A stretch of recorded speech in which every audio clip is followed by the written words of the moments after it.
Welcome back, everybody, to another episode of the Southern Outdoorsman Podcast, coming at you today from the basement of my buddy and a turkey killer, Mr. Wayne Lackey. Wayne, how you doing, man? Pretty good. How are you? I'm doing real good. Jacob, how are you? Doing excellent. We're talking turkeys. Yeah, man. So, dude, first of all, I appreciate you doing this. I think I first met you when I was working at Field and Stream, right?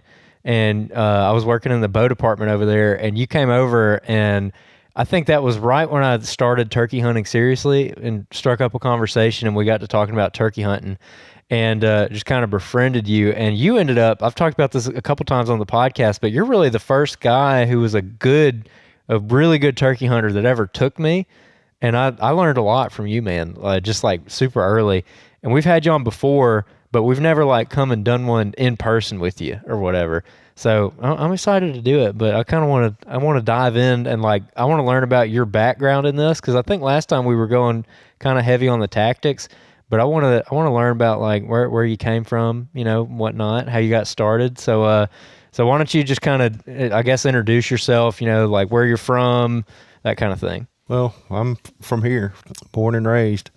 I lived in Birmingham for a while. That's when I met you over there, and been, you know, my dad started taking me to the woods when I was about 4 or 5 years old, and been after them ever since. Been chasing them a long time. I was born in 72 and killed my first turkey in about 79, and been hunting them like it's a job, both in the spring and the fall ever since. Mm-hmm. Yeah, man. One of the first things I realized when I turkey hunted with you is that you were not afraid to walk. And I mean, like, you just go up the hills like they're nothing. And I remember the first time I hunted with you, I was like 10 or 15 yards behind you. You're like, yeah, we just need to go up and over this. And there was like a creek. I don't know. I can't remember where we were, but there was a creek that we had to cross. We had to jump over some rocks, and the other side of the creek was like that. Yeah. And you were like, yeah, we'll just go up here. And you just ate that hill like it was nothing. I was like, daggum. Yeah. Yeah. Wayne, what Andrew's told me about you hunting with you and other guys hunting with you is you'll walk people into the dirt. Yeah. So it's like, you know, a strategy being in a pretty good heel shape to be able to kind of cover some ground and hunt effectively too. So that's something I think the most I've ever walked on a turkey hunt, I think we did it's like maybe 18 miles, something we did in Georgia, me and a buddy of ours, Jordan Barnes, but it was all flat land. And I should have wore like hikers instead of rubber boots, because I ended up with blisters on my feet, just, you know, sweating in these boots that were too big. But I was like, it didn't feel that bad. But I'm like, if you're trying to do 8, 10, 12, 15 miles in hill country, it'd be a lot more brutal. A lot more brutal. So yeah, I don't walk that much in the spring. During the fall, you know, put a lot of miles on there. I mean, I don't know about 8 or 10 miles, but I mean, I'm not afraid to leave from here and go to wherever I want to go. I mean, not have to get in the car and drive. But in the fall, you know, hunting turkeys in the fall, you're going to have to put miles on your feet looking for scratching and listening for turkeys and trying to find them. You know, that's the hardest thing, is just finding them, especially if feed's strode out. You know, there's a lot of feed. You know, those years you got to walk a lot. But, yeah, my dad, he was a walker. You know, when I was a kid, I either kept up or got left behind. I mean, he was one of those kind that he would get to a creek and he would never slack up. He'd bust it wide open and just hold the gun up above his head and be armpit deep going across a creek. And, you know, I'm 8, 10 years old. Doggy paddling across. I'm right behind him. I'm either keeping up or getting left. He didn't stop. I mean, yeah, he was a walker. I wanted to actually get into that, like, again, just kind of get into your upbringing. Your dad, he's still living, right? Yeah, he's still around. How old is he? He's 76. Yeah, I Really? think 76. I'm 51. I don't know. Yes, 75, 76. So when did he start turkey hunting in Alabama? In the 50s, probably. Okay. Probably. Man. Okay. So that was like he was a young kid too. What was it fall hunting back then, or were they hunting them in the spring? They fall hunted mostly. He was probably the first one in my family that started turkey hunting. I mean, in the spring. it seems like he told me one time probably in the 60s sometime, but they fall hunted. A lot of times because see, there were no deer here, and the people either turkey hunted, quail hunted, rabbit hunted, or squirrel hunted. They didn't deer hunt. And, so they were just primarily fall hunting. But in the 60s, I guess people started spring hunting, so yeah, pretty early. He's been after them a long time.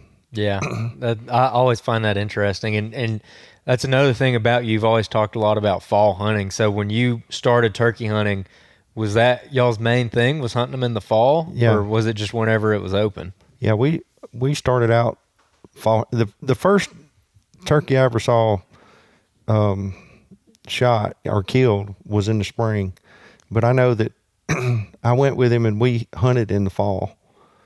I was probably like 4 or 5 years old, and we went, and it was an evening, had turkey scattered, and I had fell asleep and had just fell over on the ground. He took his hunting jacket, covered me up, and then he had slipped up a little from where I was at, and he shot a turkey, which of course I was asleep. I didn't see it, but he shot a turkey, killed it, and woke me up. I wake up, I'm crying, all this kind of stuff. My mother, she talks about how, he used to would like pick me up and carry me wrapped in his hunting coat and bring me home, cause I'd have to go to the woods with him, but we, by then, they were starting to deer hunt. And, one time we went to the woods, it was not like now, where you have a lot of the roads that are here. It was real, you didn't have these big gravel roads. This big gravel road right here, it was not here then. And it was rougher getting in and out of the woods. So people would go and they would stay all day long. It was none of this, go into the woods hunting for a couple hours and coming home. You went and packed a lunch and you stayed in the woods all day. And we went off hunting, and there was a big gaggle of people, which my mother says that this happened at a dove hunt, but it was not. It was a deer hunt, and there was a whole bunch of people went up and they camped out, and they were deer hunting with dogs. And I came home and I'm telling the story. I'm like 6 years old or something. I'm telling the story about the hunting club, and I dropped the F-bomb. And that was the end of it. We were fall turkey hunters from then on. There was no more dog deer hunting. It's done. You learned some new words at the deer hunt. Yep. And she put the kibosh on deer hunting, and we fall turkey hunted. We didn't really shoot deer at all.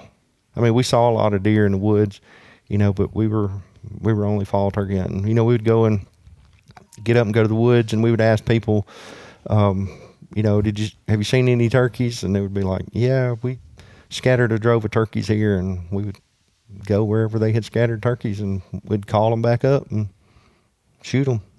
And we hunted a lot of places that are kind of rough to get to, and to get away from people. But it's hard to get away from people these days. It's very hard. Well, what was do you have some early memories of when y'all first started spring turkey hunting? Was that a little bit later on when you got a little bit older? No, I was 6 years old, 7 years old. I can remember going places up here, and we would hear 10 or 12 gobblers in the morning. And I mean, you don't hear them that way. We would, which season was open all day long, and we would hear them gobble in the mornings. We'd hear them gobble in the evenings. You could go and roost them. You're hardly going to hear a turkey gobble in the evening. I mean, if you go every day in the evening, you may hear 4 or 5 in the course of a season today. Back then it was not like that, which there was nowhere near the pressure. You didn't see people in the woods. There was, this would have been in the late 70s, 80s. There was, not a lot of people. And if you did see anybody, you knew them, So, yeah. What was, let me ask, with your dad specifically, what was his calling style? Like, what was the difference between fall turkey hunting and what y'all did then versus spring turkey hunting? In the fall, you didn't have the different collars like you have now. He used a snuff can collar, or maybe a box collar. He used to use pill bottle collars. Like there's a tube call, kind of homemade tube collars, wing bones. He didn't call on a wing bone a lot. Mostly a tube collar, a snuff can. It was not like wood. It was made out of metal. The old homemade snuff can. And I mean, those things I've seen droves of turkeys come flying and run into them. You scatter a drove of turkeys and they will come running and flying to it. Now, what is a snuff? I've got a can right here, but what's a snuff can called? Is it like a? It looks like a little beer can, only it's about 2 inches long. It's like a little tube call. Yeah, you're talking like the old school snuff cans that were metal, and they were like about a little bigger around than a quarter, and they're like 2 inches tall. Yeah. Okay. Yep. And you cut the end of it out, cut a hole in the bottom of it, and when you call on them, they has a reed across it, and they have kind of a ring. They ring. Because of that metal. Yeah. Yeah. They'll call, and then he had a lynch, a little lynch jet slate. He used to call on that a lot. You don't have one of those little snuff collars sitting around, do you? No, I don't call on one of them. Man, I want to see one of those. I haven't seen that before. Yeah, I have some, but I have no idea where they're at. But a lot of people called on those kind of collars. Mouth collars were not around so much, but box collars, there were a few of them. I mean, he had a lynch box, and he would hunt with that. But I mean, like during the fall, we used to scatter droves of turkeys, and we would hunt jakes and longbeards. A longbeard in the fall is hard to kill, but then at some point we got to where we stopped shooting jakes, and we would just hunt longbeards in the fall. And a lot of that just takes slipping around and listening for turkeys to scratch and kind of seeing them, saying, it's an all day deal. If you can kind of find where he's at and you see him slipping and you kind of deduce which direction he's going, you just kind of get around and get in front of him and kind of bushwhack him. I mean, but you can call to him, but you're not going to call a lot because there's no leaves on the trees, so they can see you a long way. So killing a longbeard in the fall is not easy.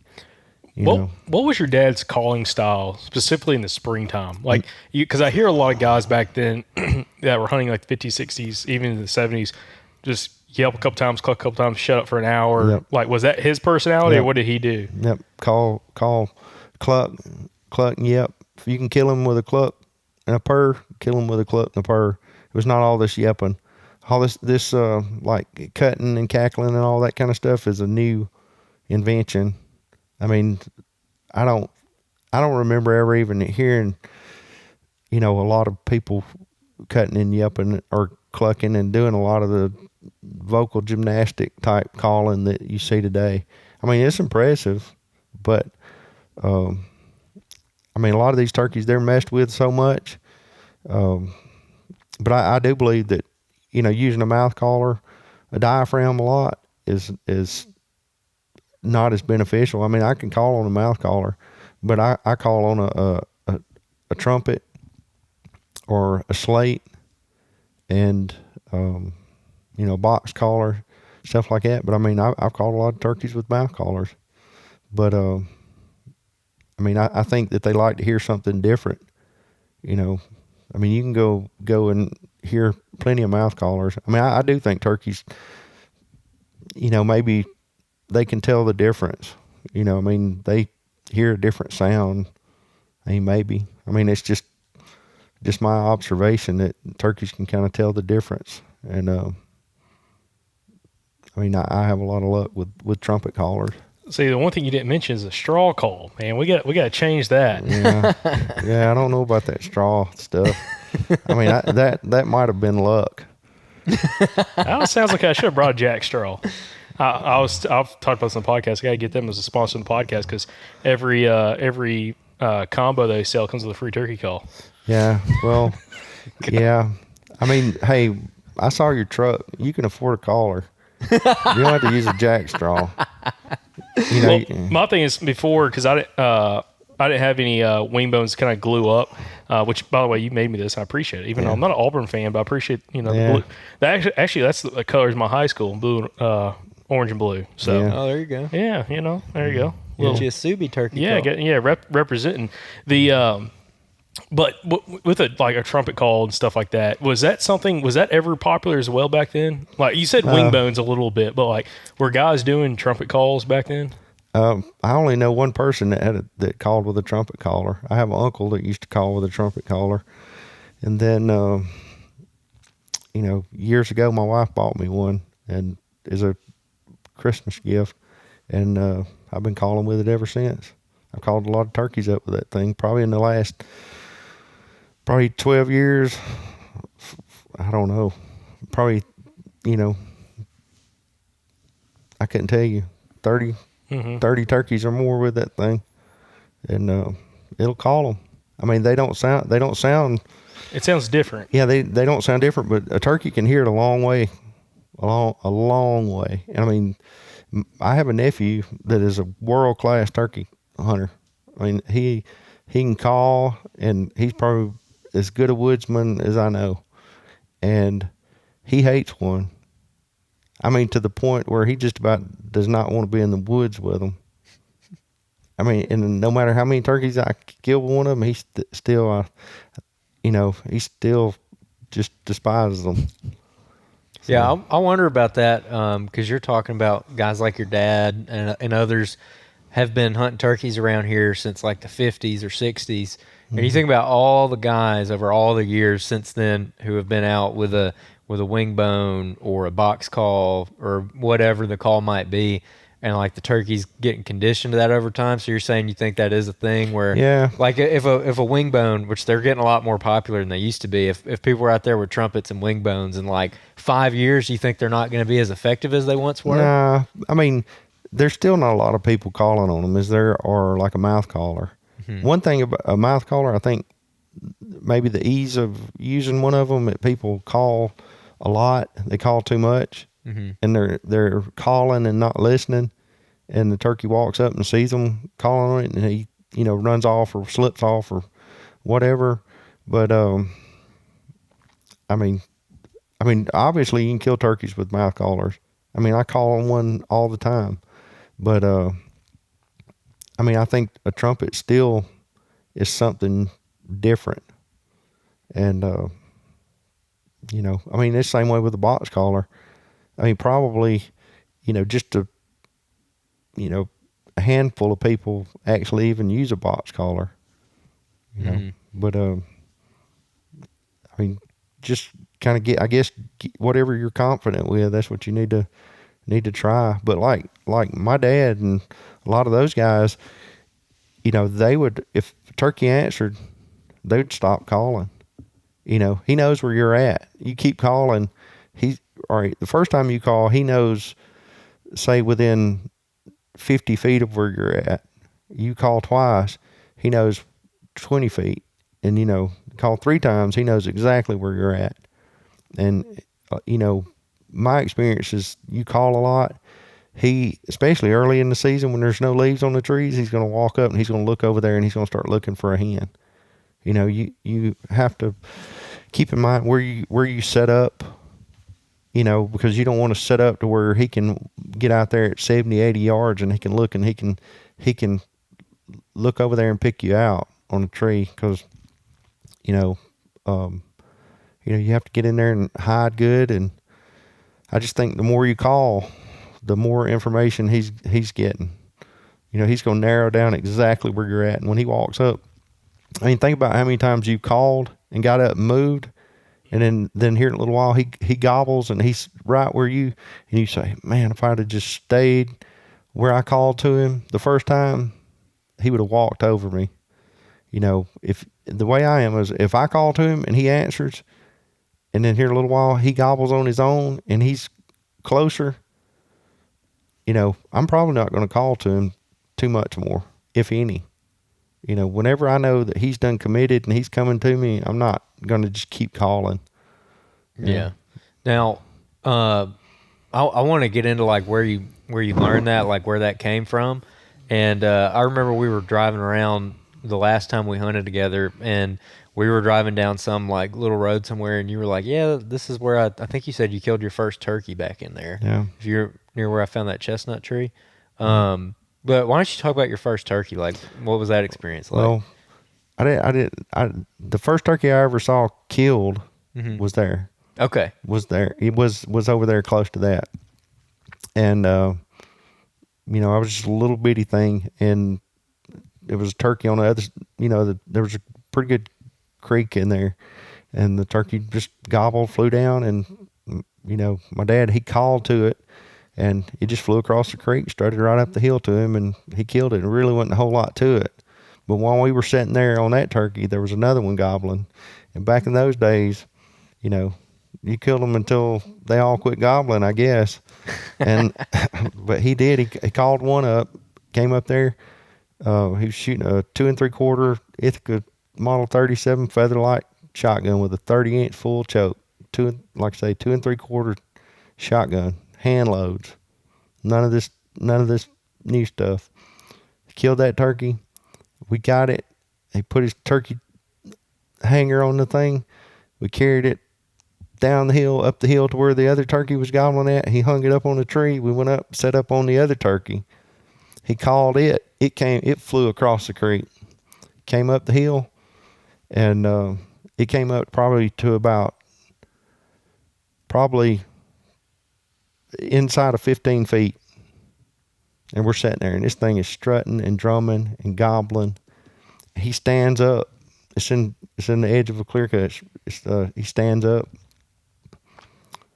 He, it can't see him. He can't see it.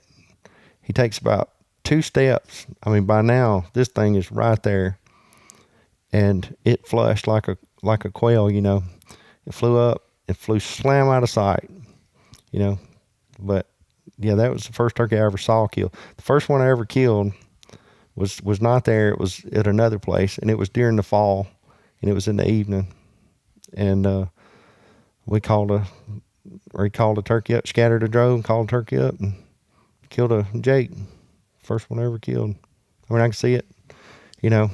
I started out hunting with a 20 gauge double barrel. Thing was heavy.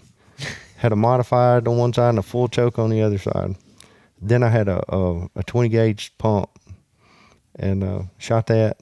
Then started shooting 12 gauge, and probably was only like 13 or 14 years old.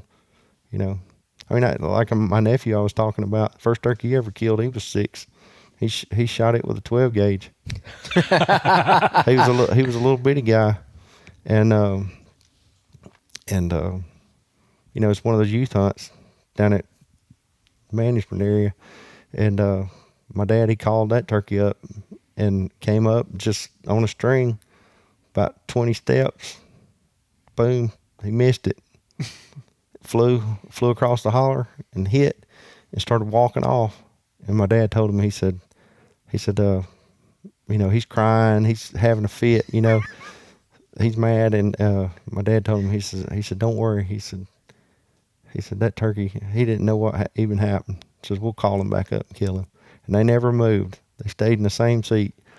And here in a little while, the turkey gobbled again over there, and he started calling to it, called it right back up, and he killed it the second time.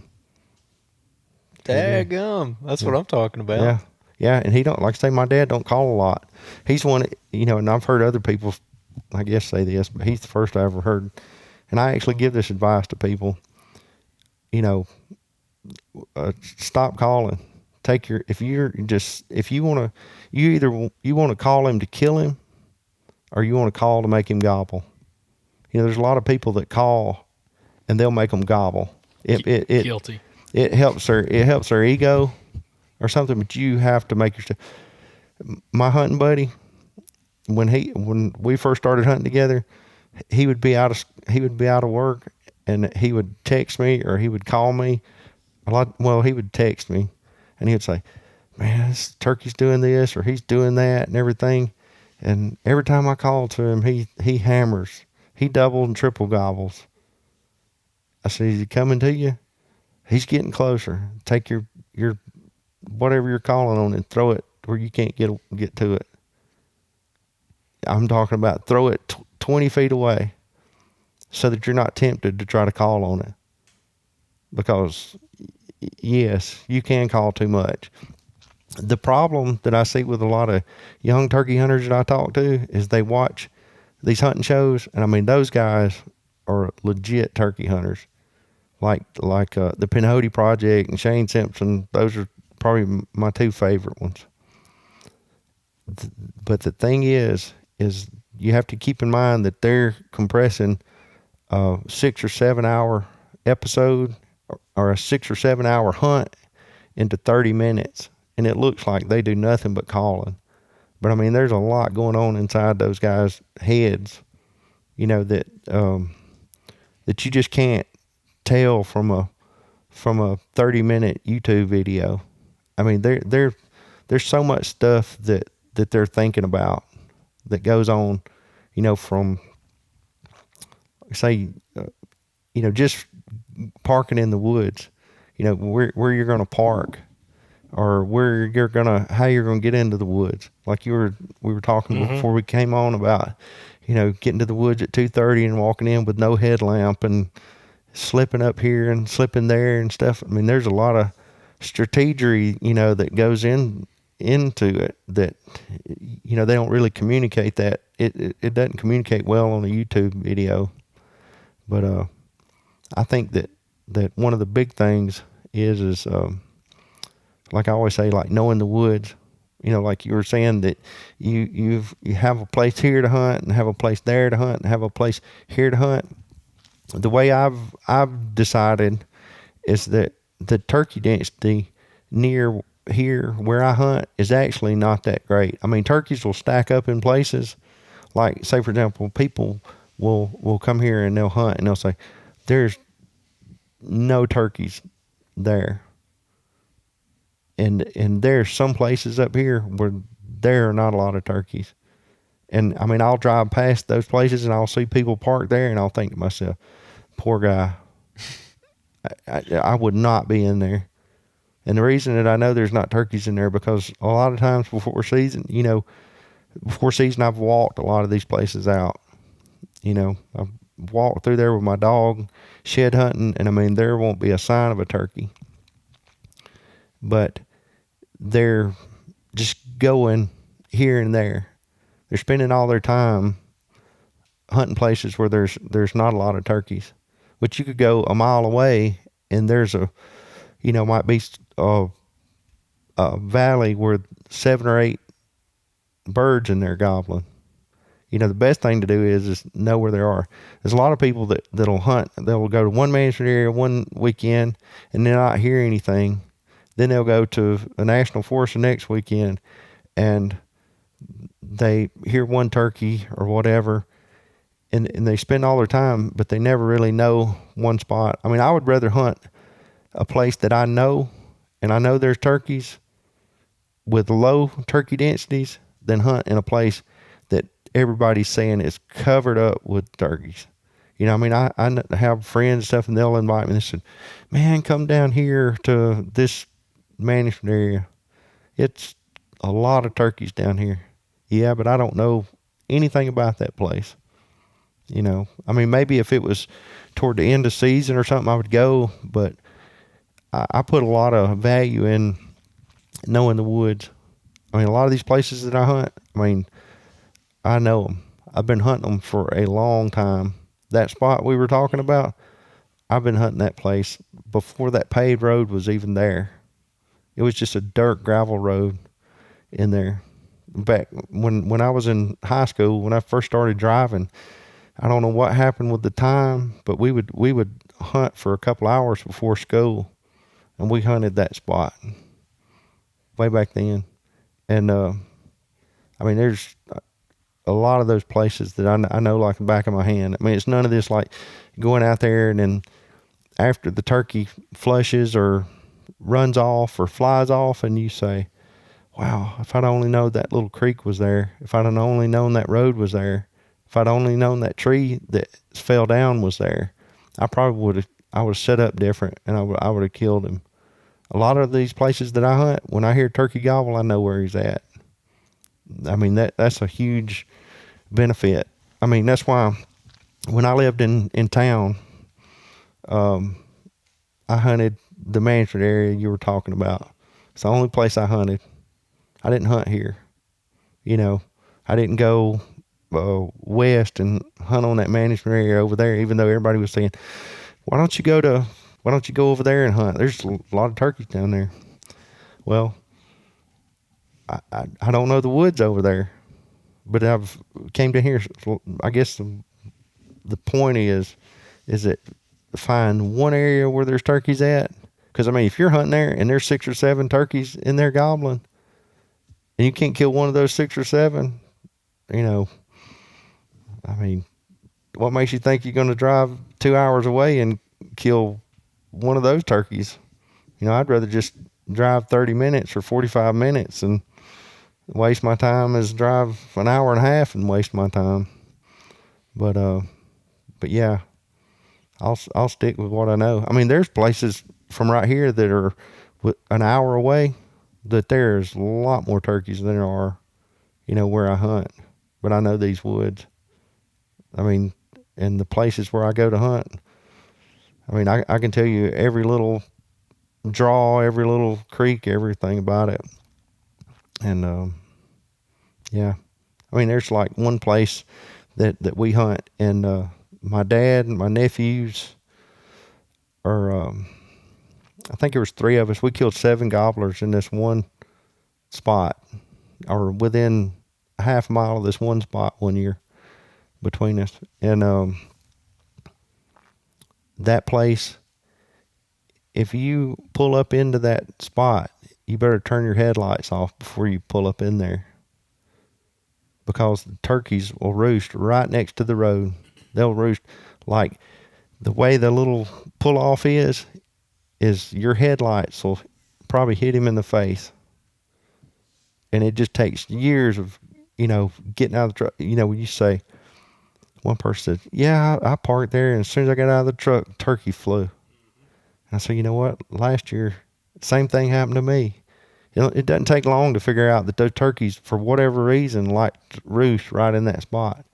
And I know people that have hunted that place, and they'll say, man, I hunted there, and I never hear anything. Yep, you probably don't. But if you turn your headlights off before you whoop up in that road, and you're really quiet, and you get out, the reason, some people say, well, why would you even park there if you know he's that close? If you don't park there, somebody else is going to park there, because they know all those turkeys are right there next to the road. So you just learn those kind of things over the years. That's like that spot I was telling you about, where I was walking in, a couple hours before daylight, try to get in that spot. Same situation, cut the headlights off before you pull into that little pull-off area, just because depending on what trees they roost in, there's a good chance, same situation, and just be super, super quiet. And yeah, I never had thought about that until I started seeing those turkeys being that close to the road. And you're like, yeah, you could walk back, mile plus and try to find some birds, but there's some right here. But the same thing, like you got to park in that one little spot I park at, just because, if you don't park there, someone else is probably going to park there that knows anything about that area. Oh yeah. So interesting. Yeah. We were at, I guess you cut them out. Management area back in the 80s, there was a lot of turkeys down at this place. I mean, probably as many turkeys as any management area in Alabama, which it's only like 25% is the size it was back then. And the woods are, cut and everything. Anyway, we went down there. It was 2 carloads of us from here. And we went down there. Turkey's worst nightmare. Yeah, there was one of the vehicles ran hot. And so we stopped in the road and got out and was fooling with the car, and turkeys went flying out of the trees right above I'm talking about the main road that goes into that place. Turkeys flying all out of the road. I mean, they'll roost right over the top of the roads. People get out and they pull up. I've never understood people that may get on Onyx and they'll see somewhere and they'll see this road or this long road that goes behind this gate and it goes 5 miles out through there, and they get out at 2:30, 3 o'clock in the morning and they take off walking and they've never been there before. Why walk 3 or 4 miles off into the woods and, there may not even be anything there. I mean, there'll probably be something there, but Yeah, we've done that so many times. So many times. We've done that a lot. Yeah, I don't do that so much during turkey season. If I get out and walk a mile, I know what I'm walking in there for. Yeah, that makes sense. So how did you go about learning all this? I mean, or let me phrase it a different way. What were you doing when you were like 20 years old that you're not doing now? Scaring a lot of turkeys. I don't run a lot of turkeys out of trees anymore. Knock on wood. I'm more wary about going in the woods. I'm a lot more patient now than I used to be. I don't call as much as I used to. It's just a lot of things you can do. I mean, it's all a game of percentages. I mean, you just have to try to get the odds in your favor the best you can. I mean, because I don't think I'm the best caller in the world, not by any stretch of the imagination. I mean, you have to kind of like, do other things to you have to recognize your weaknesses and capitalize on things that you can do, like, scouting and knowing where there's turkeys. I mean, if you're spending a percentage of your time hunting in a place where there's not turkeys, or if there's a turkey that's good or that's not ready, like we're talking about Dave Owens in the Pinhoti Project, he talks about, going and hearing a turkey and being able to accept that turkey may not be ready right now. I mean, don't spend a lot of time hunting that turkey, and you can't, like take it personal, that he beat you one day, because the turkey I was telling you about earlier, I spent about 3 weeks up there messing with that turkey because he beat me once. And then, he was one of those kind that, I don't know. I don't know how you would end up and kill him. You'd have to bushwhack him somehow. But, you can't get stuck in it. I used to if I couldn't kill a turkey in 2 days, I'd go somewhere else and hunt a different turkey because he wasn't ready. Because generally if he's ready, you can call to him. Me and my hunting partner, we went to this spot and over there by that club I was telling you about. Anyway, we went over there one day and we heard a turkey gobbling and got to calling to it, and another one gobbled behind us. Well, the one behind us, he acted like he was excited. I mean, he kind of had an angry gobble, like he was really just hammering toward us. This other one was kind of like, come on, if you want to. If you don't, you kind of put words into their, this turkey here is not really all that interested in what we're doing. It was the second to the last day of season. And this other one, people talk about these 4 and 5 year old birds, about how hard they are to kill. This turkey came in on string, and he came up about 20 steps, and my buddy killed him. Big old long hook spurs, about 11.5-inch beard. I mean, he was a gobbler, and it was his day, and that's what you have to do, is just kind of find the one that's ready to come. It's just like there was another guy. I think you've had him on your podcast. I won't say his name, but anyway, he hit me up and was asking about some places to hunt. He said, I come up there and go fishing. He said, I'd like to, and he'll probably hear this podcast and he'll know who I'm talking about. He said, I come up there and go fishing and said, I want to kill a turkey where I go fishing at. I didn't know this guy. I don't know if I think I'd met him in person, but I didn't really know him a lot. And as we start talking, and he's kind of like wanting some tips on some places to go, and I thought, that's a pretty nice guy. I said, tell you what, I said, why don't you just come up here and go hunting with me? And so he came up and stayed here at the house, and we got up the next morning, and I was like, one of those things where normally I know where I'm going to hunt the first day of hunting season 2 years from now.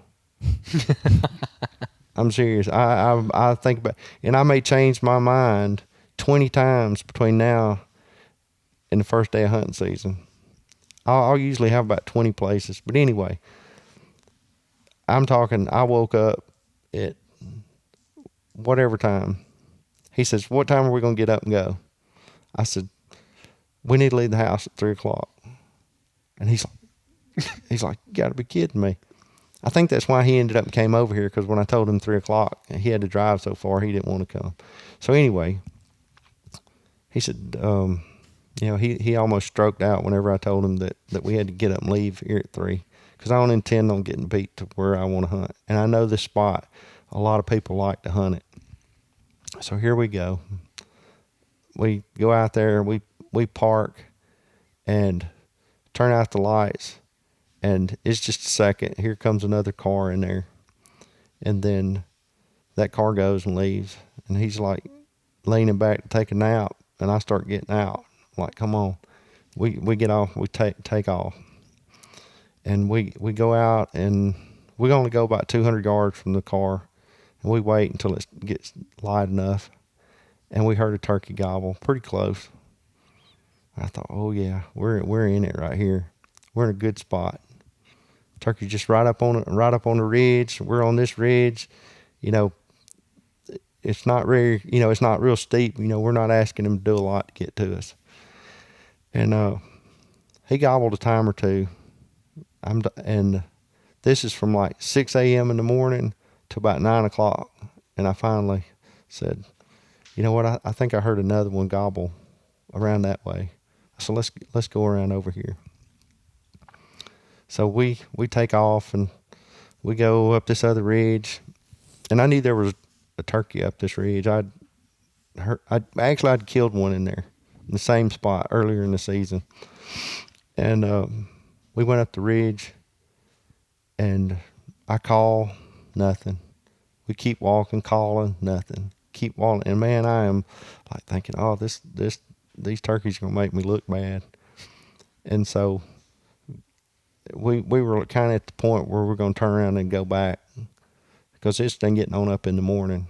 And I cut, and when I did, heard a turkey gobble far. Anyway, we sit down and get all set up, and nothing. Don't hear anything out of this turkey on his own. Here in a little while I call, and he's about halfway to us. And when I say he came a long way fast. And the second time I called, he's about halfway to us. And then I called to him again, and then he gobbled, and he was on the ridge just right across from us. And he went right past us. The turkey just like went right down the ridge past us. Well, when he gets down there, he's close. He's only about 65 yards, but he's in this thick gooseberry stuff, or sparkleberries, or whatever you guys call them. And he goes by, and I could hear him strutting. So the turkey is like here, and the hunter, he's over here, right? So I thought, man, this turkey's fixing to run over me. So anyway, he struts a little bit over there, and I purr at him. One of these purr pots, Sadler McGraw purr pot, great thing. I purr at him, and this turkey comes running out of there. I mean, he broke strut and just come running straight at us. and this thing looks like a dinosaur coming out. Now, he comes running just straight to us. Well, he's about, I don't know how far he is from me, but I mean, just wide open. I mean, graveyard dead and shot. And old buddy's over here. And I'm thinking, man, if you don't shoot this thing, it's fixing to go in this dip. And when it comes up, it's going to be like 5 feet off my barrel. And all of a sudden he shoots it. Well, it's a far shot from him. He kills it. We jump up, run over to this turkey. All right, these turkeys like this are not supposed to come running like this. Joker had it was a triple beard, 22 or 23 pounds bird toward the end of the season, right? Come running at us, right? All right, we get up and we get the turkey. He's just ecstatic. I've never even seen a triple beard turkey.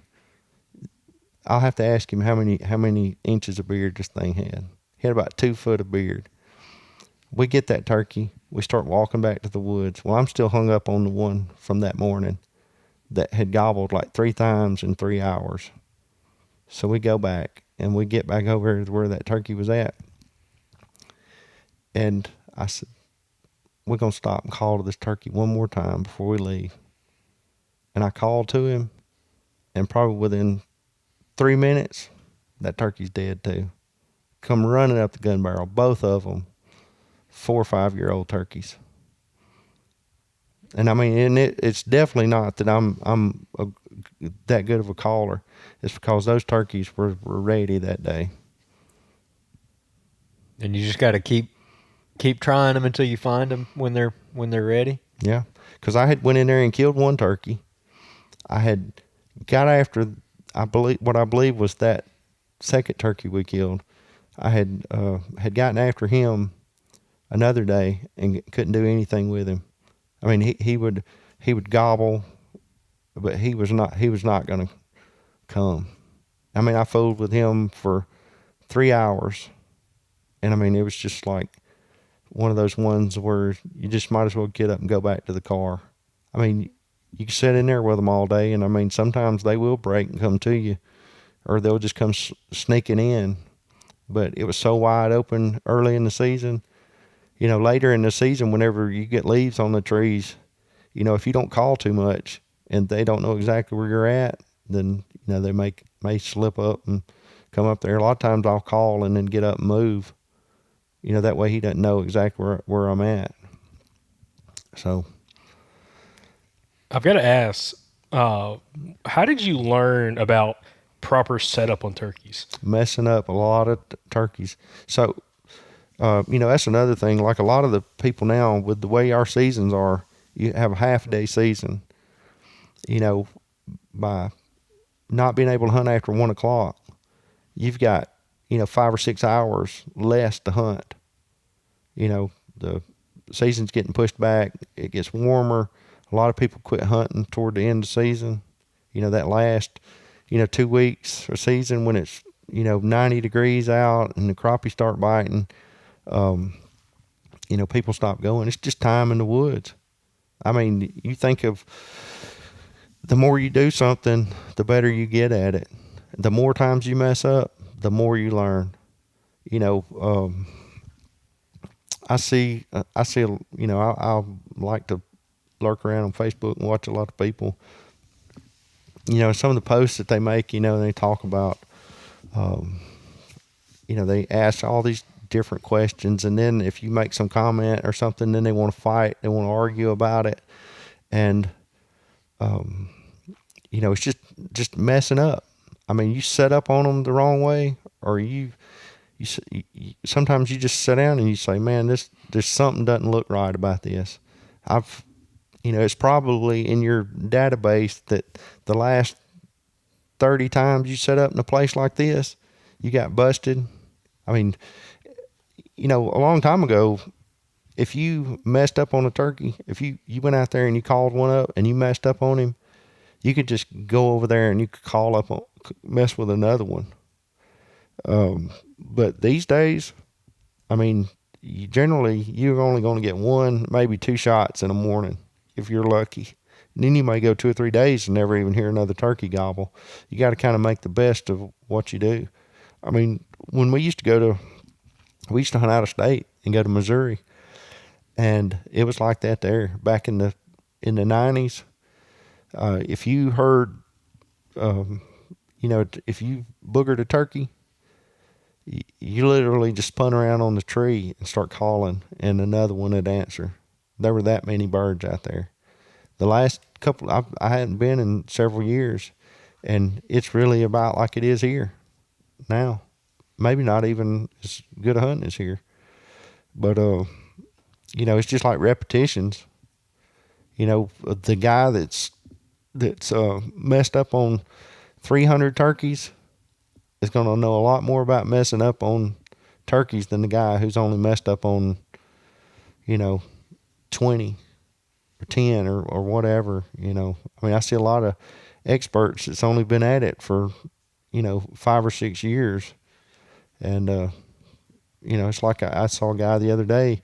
They were in this big battle. I mean, you guys see it about the TSS lead thing, and I mean, it's just crazy these days.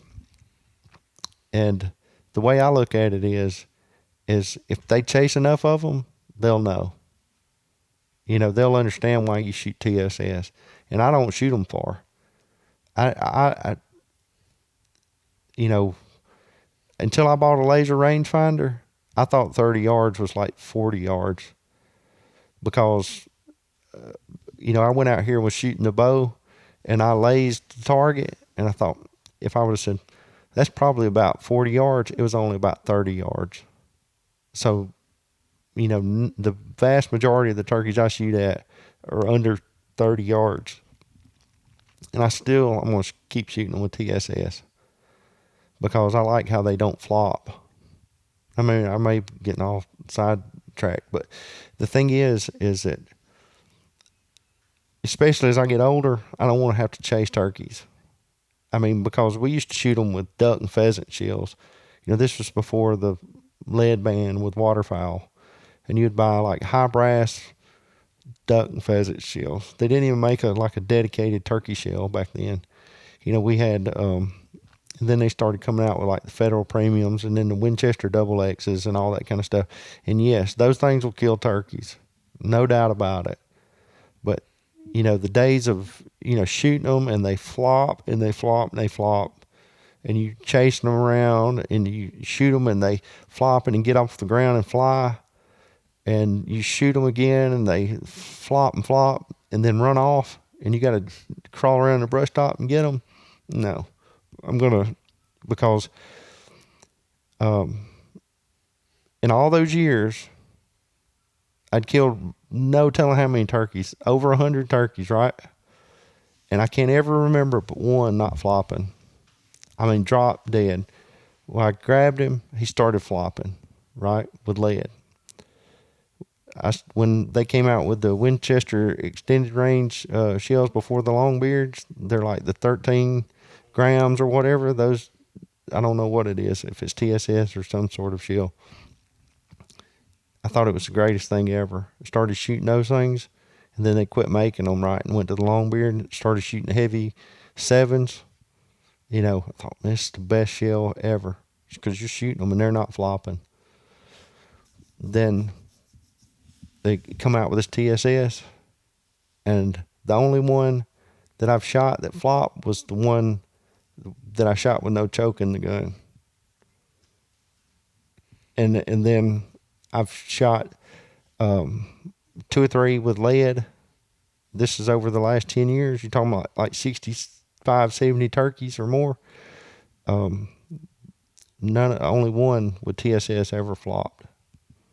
That's why I like TSS. Not because I could shoot them 60 or 70 yards. I can't even dream of shooting one at 60 yards. I mean, I wouldn't even try it. I mean, people do it, but anyway. Yeah, because you're not really setting up where you can shoot that far anyways, right? No.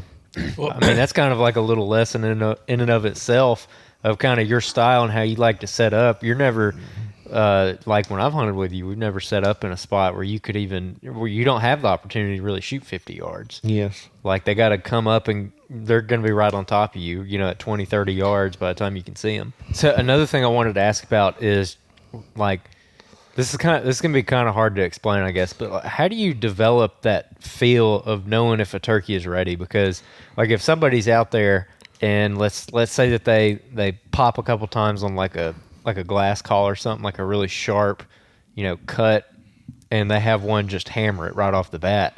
Like, what does that tell you about that bird? Like, how do you develop that sense? And I know it's something you got to develop over time of like, yeah, I need to sit on this bird like right now. Yeah. You have to kind of, like really be paying attention to what the turkey's doing. I mean, I see there was a guy that I took hunting some, and he was messing with his phone. He was messing with his seat cushion. He was just always messing with the sling on his gun. He was always doing this, different stuff. And I mean, it would just drive me crazy because I'm like, I can't even focus on what I'm trying to do here because he's preoccupied with all this other stuff and he's not listening to the turkey. Like you have to listen to if he is gobbling like straight at you, like and you may not always be right, but you have to think to yourself, is he gobbling with his head away from me? Is he gobbling with his head toward me? Is there something between me and him? Is there a hill or whatever? Is he gobbling like he has, like we were talking about earlier about the two different turkeys, about one of them gobbled like, come on, kind of like a half-hearted gobble, like an intense, like a different, because turkeys can gobble at different volume levels, different loudnesses, and just different intensities. I mean, like an angry gobble and a I don't really care gobble. And I mean, that can tell you a lot about what that turkey might or might not do. Because if you call to it, and you got to also be paying attention to if you hear a hen yelping with him, or if or how he's moving. Like if he comes down and he gets he gets in the bottom, and how he's gobbling. You can kind of deduce, even if you haven't heard a hen with him. If he goes down low, and he's just kind of like moving along, kind of lollygagging along, you can kind of deduce that he may have a hen with him. If he's up on a ridge and he's moving around, and you can just kind of like think to yourself, is he up there just strutting around? He's going out this point, he's going out that point, he's moving, trying to attract hens to him.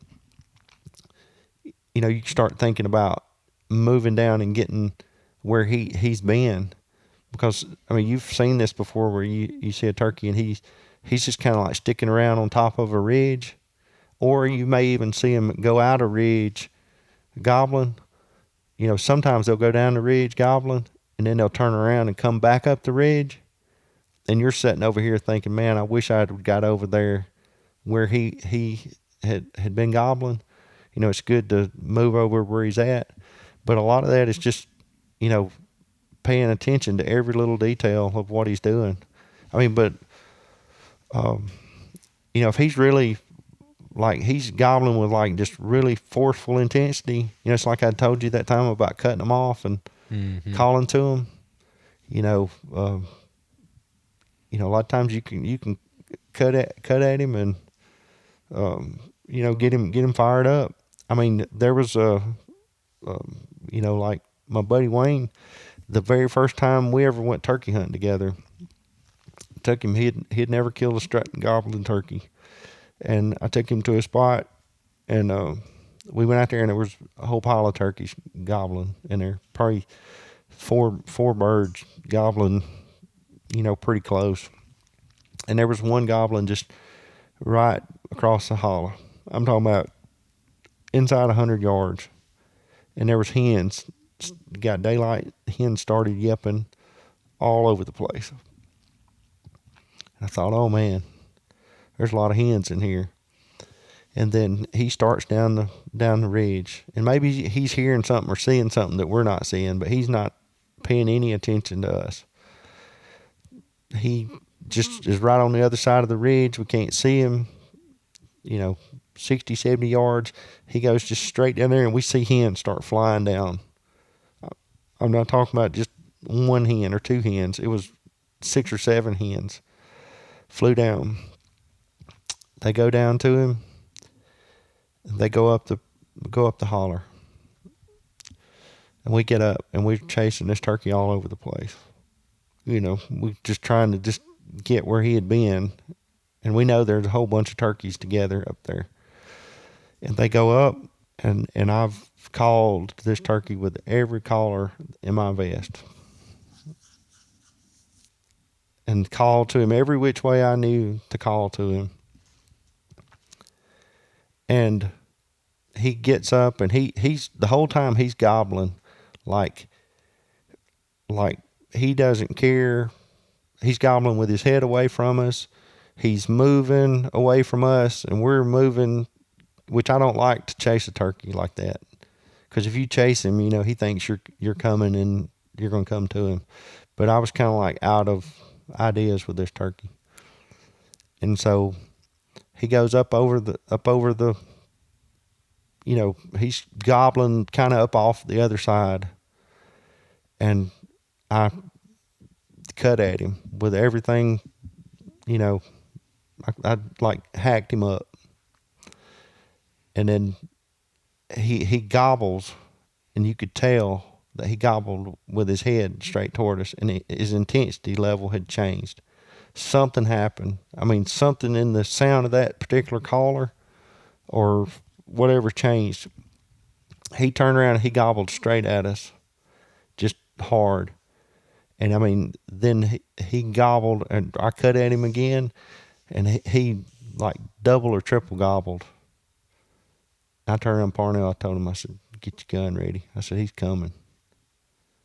And it's probably about, there was an Indian hen screamed right over the top of him, and he gobbled, and he was probably about 60 yards from us. And he come on a string. And he came with all those hens and all those jakes, and those other turkeys. They were about to walk over the top of us. But like I say, something changed with him. You hear him. You do it enough, and you'll get to where you can hear the intensity of the turkey gobble. Just start paying attention to like the intensity of the turkey. It's just like when they gobble in a tree, and he gobbles and his head's away from you, and he's gobble with his head towards you. Sometimes it'll be so much of a difference in the sound of the gobble that you'll think that there's 2 different turkeys in the same tree. But you just constantly sitting there thinking, is that 2 turkeys or is that 1 turkey? Did he just turn around on the limb, or is he facing this way? Mm-hmm. But yeah, a lot of it's just all experience and just doing it a long time. I got to ask, what was some other takeaways you learned maybe hunting with your dad and kind of early on, like hard lessons learned? You talked about like not calling too much, the kind of the setup, and we kind of talked a little bit about what a setup needs to look like. But was there anything else that you kind of learned early on that kind of impacted you, or lessons that maybe you failed at early on and you learned them later on as a turkey hunter? Yeah, a lot of the basic stuff. Patience, staying still. It's not, it's not like, a lot of this stuff is really easy. Stay still, stay quiet, pay attention, be listening. I can hardly hear a turkey strut anymore. I can hear them strut pretty good. I can't tell where they're at. That is a learned thing, knowing what a turkey strut sounds like. You turkey hunters, go to the zoo or get on YouTube and train your ears to know what a turkey sounds like when they strut. Because sometimes you can hear them strut when you can't hardly hear them gobble, like in the wind and stuff like that. I can't tell you how much of a better turkey hunter hearing one strut, is. When you say strut, do you mean hearing them drum, like spitting and drumming? Spitting and drumming, and the sound they make with their feet when they're strutting. and they're walking in the leaves, and you hear that shh, and you think it's squirrels or deer or something running, and it's a turkey strutting, quick stepping to you. After all these years, sometimes I hear it and it doesn't register on me what it is. I mean, still, you think it's like a stream or something like that, but I think that's one of the key to, like, some of these turkey hunters, some of these TV turkey hunter guys. You notice how many times, like the hunting public guys, how many times they hear turkey strutting. I can hear them strutting, and that's the edge that they need to get their gun turned around and get it pointed in the right direction. Mm-hmm. You're not sitting there with a turkey walks out 25 yards and you got your gun pointed 90 degrees in the wrong direction.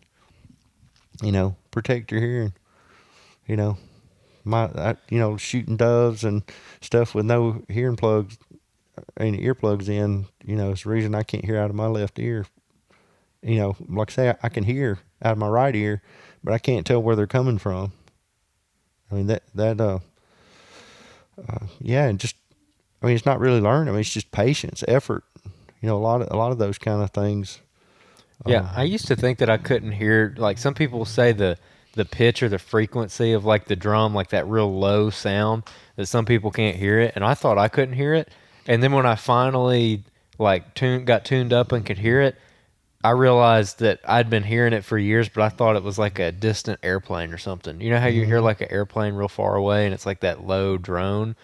That's kind of like, I thought that's what it was. And then when I picked up on it, like all of a sudden I was hearing it all the time. It's kind of like when you learn like a new tree or something, and you learn the tree and then all of a sudden you see that tree all over the place. Like it was always there, but you're just now noticing it. That's kind of how the drum was for me, and I think you too, right? Yeah, because last year, I shot one second day of public land season and got up on the roost point after these three gobblers pitched down. They weren't gobbling at all. It took me an hour and a half to sneak up there and get set up where they're at.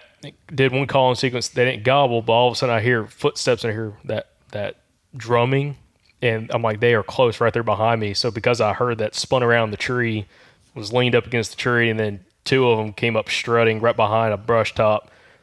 First one popped his head up, saw his beard, boom, shot. Other one flew off, went up to him, and there was another one. The third one was down the holler next to him.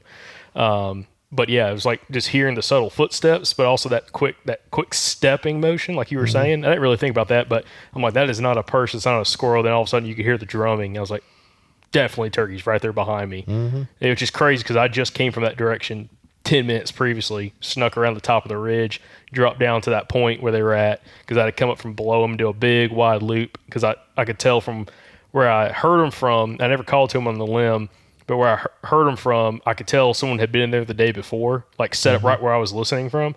So I'm like, I can't call them from this way. I need to get up above them and swing around the top where probably nobody's called them from. And one quick call sequence, they were right there on top of me. Were you straw? No, actually, it wasn't a straw that time. That was actually a mouth call, diaphragm. Hey, I'm real curious. That brought up something I wanted to ask about. What are your thoughts on calling to them on the limb? Do you ever call to them on the limb, or do you always wait till their feet hit the ground? Yes, I have called to them on the limb, and most of the time I wait till it gets on the ground, and that's another one of those things where you have to just, take your collar and throw it to where you can't get to it, because when he's really hammering on the limb, I don't call a lot to him on the limb, because if you call to him on the limb, make him gobble, he's just going to sit up there and gobble and maybe not get down. Plus everybody within a mile is going to hear him, a lot easier when he's on the tree. But yes, I will call to him on the limb, but not a lot. And very low, because you think about how many times you hear turkeys gobbling, and you say, or you hear people say, "Oh, that thing gobbled his brains out over there, and he was just gobbling at nothing. He was gobbling on his own." Chances are he's gobbling at somebody or something. He's gobbling at another hen. He's gobbling at another turkey strutting in a tree. He's there's something. Somebody's over calling to him, maybe making him gobble or whatever. So, good things and bad things can happen from it. He may fly out of the tree and fly right to you.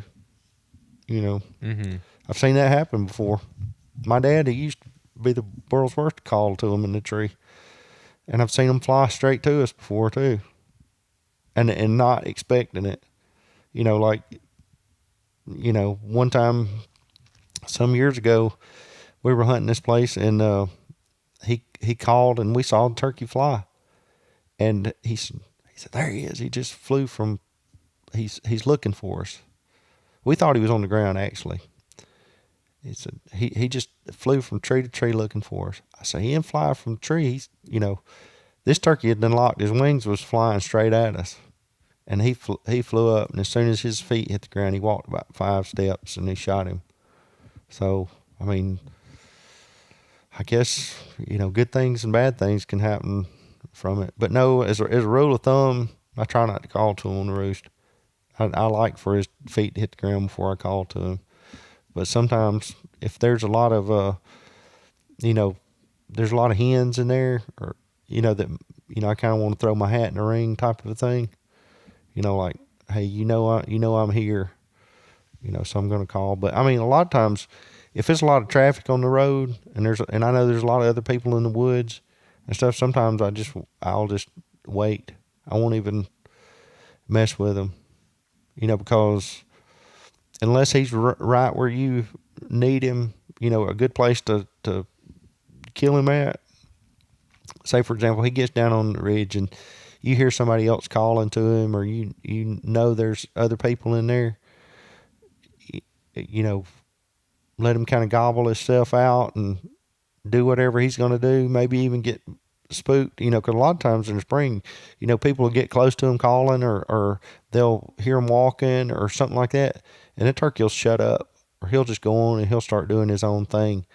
But you let the woods get really quiet, and you know where he's kind of like showing you he wanted to hang out, then you kind of ease around and get in a better position to call, especially if you're on one ridge and he's on the other ridge.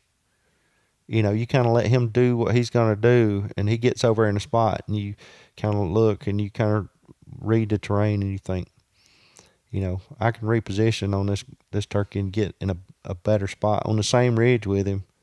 You know, because if you're on one ridge and he's cross on the other ridge, you know, you got a big canyon in between, or a big holler in between you and him, and you're wanting him to come down and then come back up.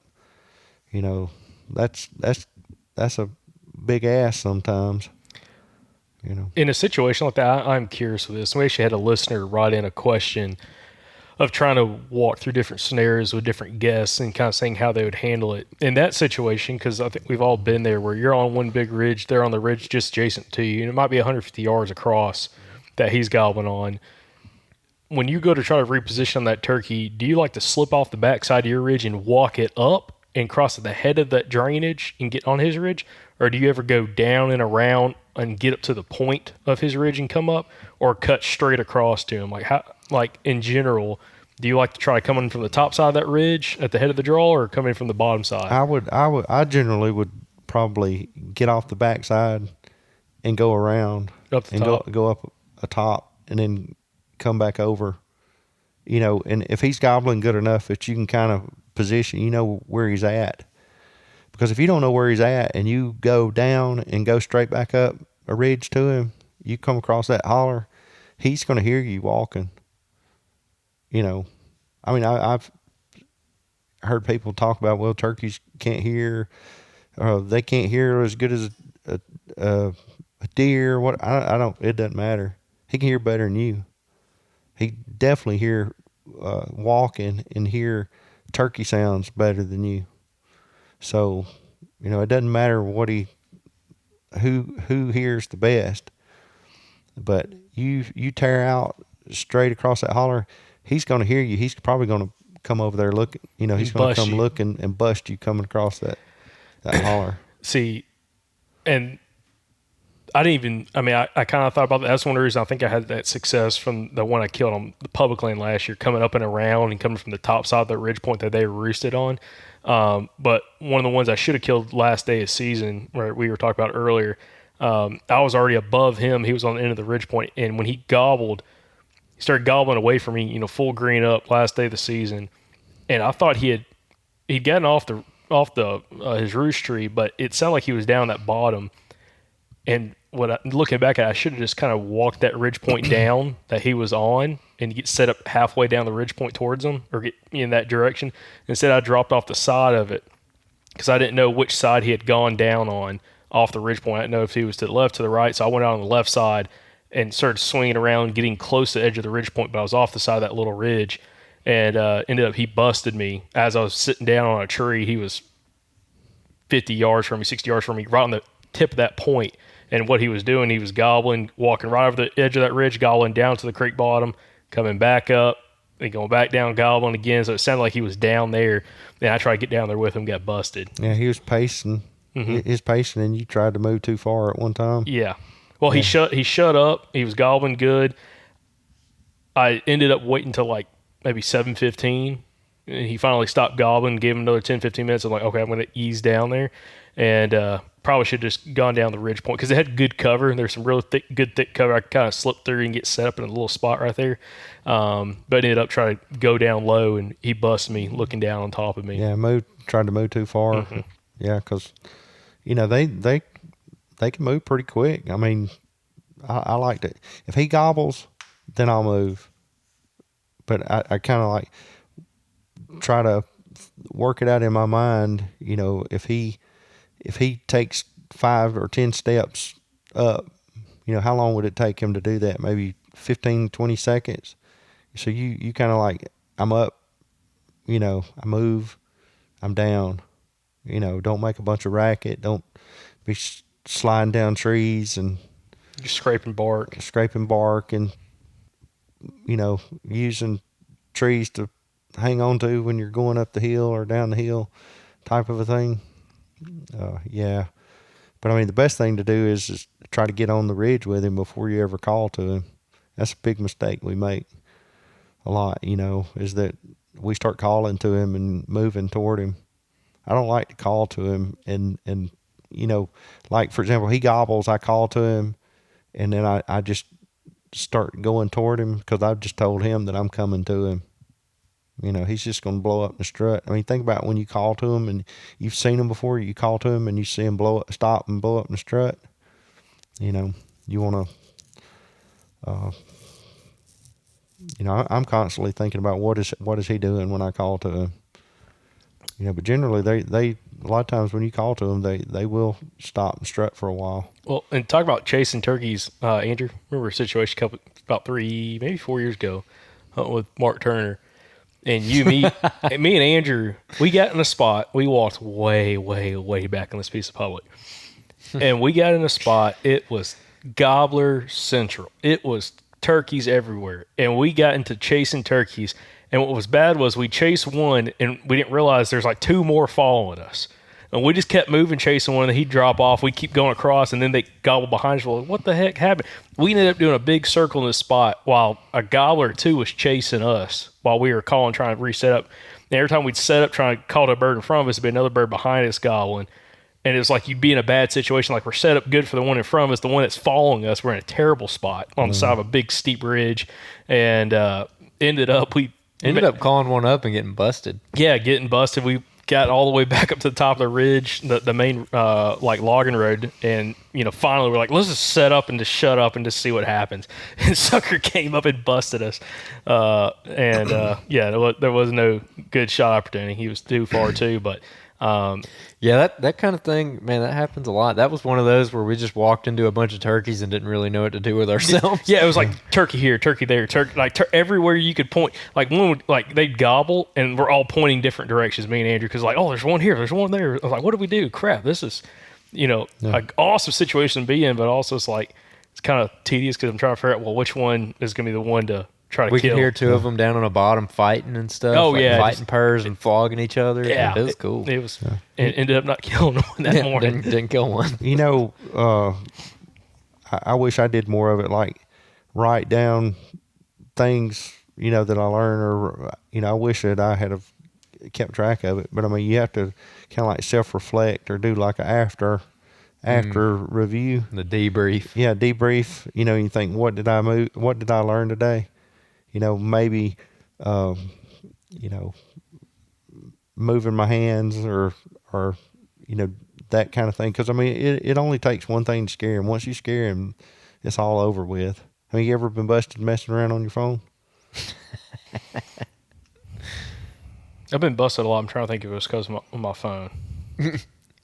Hey, I'll tell you. The phone is a distraction. It's busted. I busted some deer on my phone. Lost opportunities, definitely with deer. Cost me some huge deer. Two things you mentioned a minute ago that are like really good tips that a lot of people don't talk about is don't slide down a tree. So like when you're sitting down, you put your back against the tree and slide down, and it just makes like that scrape, especially on like a longleaf pine, like that real scaly bark. That and using trees when you're getting up or walking around, like grabbing a little sapling or whatever and pulling up on it, even if it's like a fairly sizable tree, like you don't realize that when you pull on that thing, the very top of that tree still like kind of kicks a little bit. Yep. And that's like waving a flag through the woods. Yep. And that's like really good. I learned that squirrel hunting, actually. Yeah. Squirrel hunting taught me that. So I'll tell you how I have been busted. I thought about this. SWAT mosquitoes. Yeah. Man, mosquitoes cost me some turkeys. Yeah. I've been busted messing with them. When I was a kid, my dad probably could tell you about it today. He's never let me live it down. just get plenty of that Sawyer's permethrin and spray all over your stuff. Just don't put it on the sole of your boots. Yeah. No, that and there's a ton of the keratin spray, the stuff for the mosquitoes that you put on your skin. Because like I've been in places before in the past, not turkey hunting, deer hunting, but the mosquitoes are so bad. I'd have a thermocell with me, and I'm telling you, those mosquitoes would take it like they were huffing it, like, oh man, getting a buzz off of it and just coming right through that thing and just eating me alive.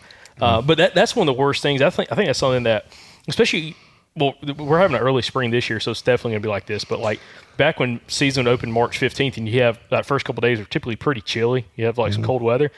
Mosquitoes are the last thing in your mind. Ticks the last thing in your mind. But when you start getting in April and you're dealing with mosquitoes, you don't really notice it probably a whole bunch while you're walking, but when you set up, and if you don't have something on to keep those mosquitoes off you, it's like constantly like biting you in the face the whole 9 yards, and you're just doing this like subtle little swat. That's all it takes for a turkey to see that at 100, especially if you don't have a good setup and you can see a good distance, which I've learned last year. Yeah, that's last 2 years about setting up better. That where you were talking about where Parnell's been hunting down there, hadn't heard any birds yet. The turkey I was telling you about earlier down there was like that. I forgot my bug spray that morning, and going back kind of full circle where you're talking about you've given people the advice of, like if he's hot, take your call and like throw it where you can't reach it. I did that with that turkey. Literally, I did it because I clucked like twice on a glass call. I mean, just little clucks twice, and he hammered it and cut me off. And I literally took it and tossed it, and I got set up. And I heard him fly down. He was still on the limb when he gobbled, and I had no idea he was even there. And it took him like half an hour to get to me. I mean, he was really close, but he was just strutting his way up to me. But I didn't have any bug spray. And I was like, this turkey could come out at any second, and it's really thick down there. And I'm like, I don't know what he can see through because they can look through that cover so good. And there's mosquitoes like crawling like all around my eyes, like bite me around my eyes because I got my face mask on. And you just kind of like have to accept it. You start breathing up. You like can't do anything about it. You can't swat them. You can't like flick your face or anything like that. You just have to accept it. It's like a mental game. But I killed the turkey. You know. Did you throw your call because who told you to do that? It was probably you, to be honest with me. I'm pretty sure because that was before the podcast ever started. Yeah. So it was probably you that told me. Yeah, I'll tell you, man, it'll work. I've done it. I've done it. I mean, I'm gonna tell you.